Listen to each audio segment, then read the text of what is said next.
now we're going to take the clip off here. Try the screwdriver.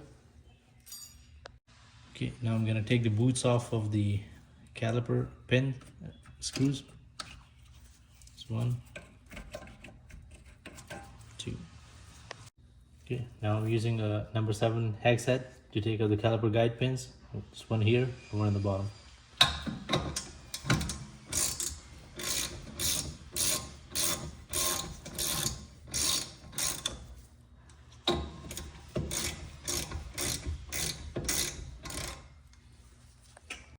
Okay, now I'm using a screwdriver to push the caliper guide pins out.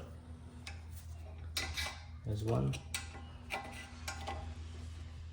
And then the second one.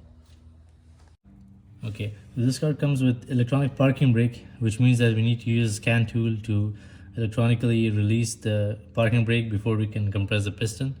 But today I'll be using a different method. So now we're going to go ahead and take off the electrical connection for the motor here. All you do is lift this, push it in, lift this tab out, and then the connector should come out like this. Okay, and now I'm gonna try to wiggle the caliper out of the bracket. Go. And then here's one brake pad, and the other one's stuck to the. There's a second one. We can't put the bracket down because it's gonna put a lot of strain on the brake line here. So I'm using a cord with a hook to hang it. Like this. And now to take the caliper off, we need to open this bolt here, this bolt. Both of them are 17 millimeters.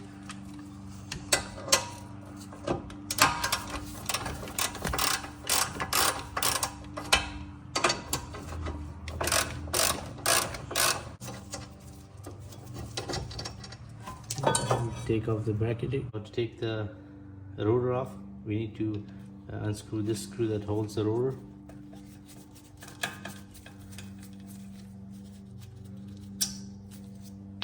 Okay. The rotor should come off. There you go. Okay, so to retract this electronic parking brake, dealerships use expensive scanners. Obviously, DIYers at home, they don't have that. So there are two options. You can open these two hex bolts and manually turn the electronic parking brake. But what I'm going to be doing today is I'm going to be using a 12-volt battery.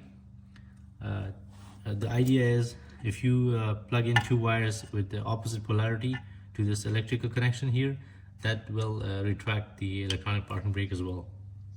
My 12-volt battery here, what I'm going to be doing is red wire, which is a positive in number 2 terminal, and black one, which is negative in the number 1 terminal.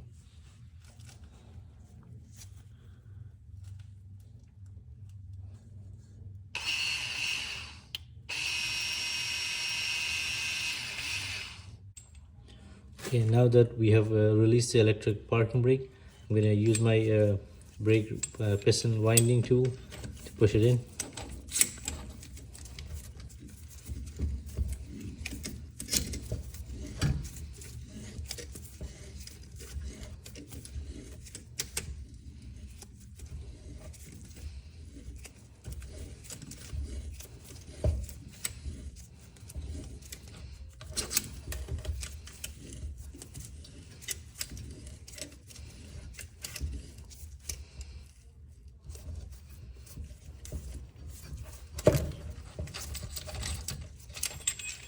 As you can see, we have pushed our compressor piston completely out. Okay, now I'm using a wire brush just to clean the surface of the hub, the studs, the piston, and the bracket itself.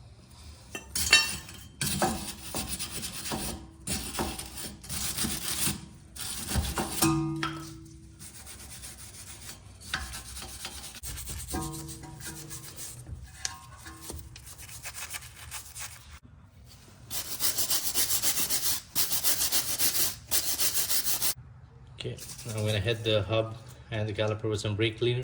Just get rid of all the dust and corrosion.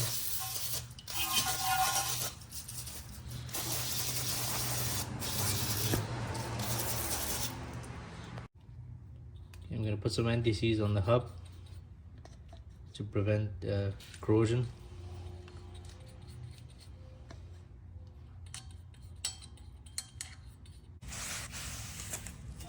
Same thing for the other side.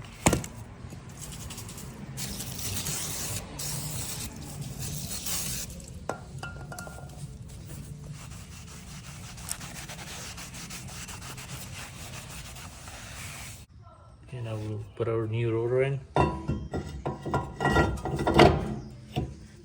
Put the screw that holds the rotor in place.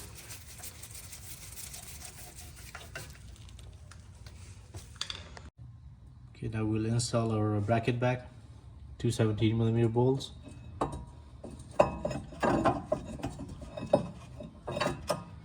I've put some medium strength thread locker on the bolts.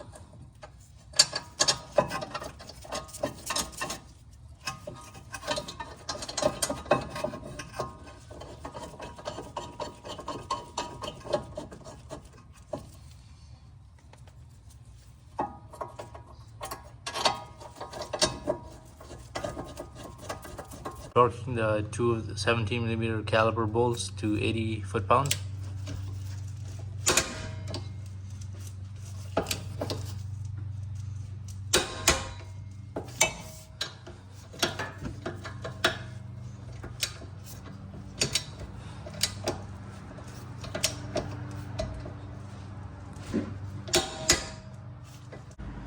So the pad that has this clip and the wear indicator goes inside.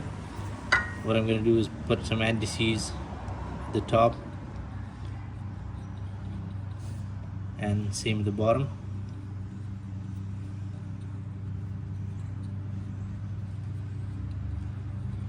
And just put it in like that. Same thing for the other side.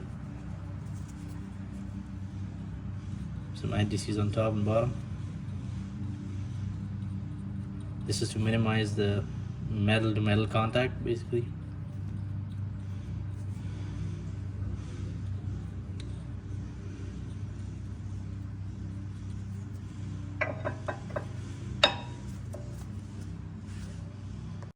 Okay, and I'm going to go ahead and clean the caliper guide pins.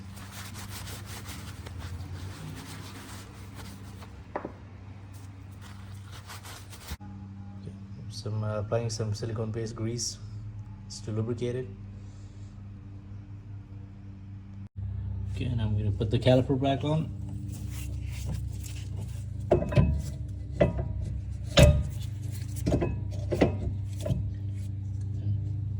Put the guide pins in.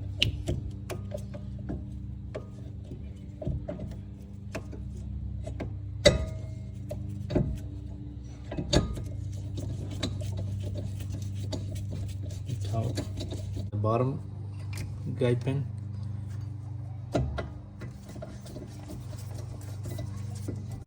Okay, now torquing the guide pins to 25 foot-pounds.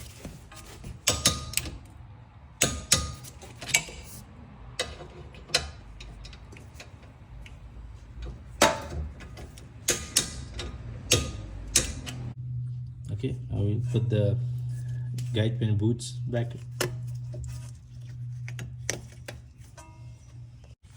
Okay, now we'll put the new clip in.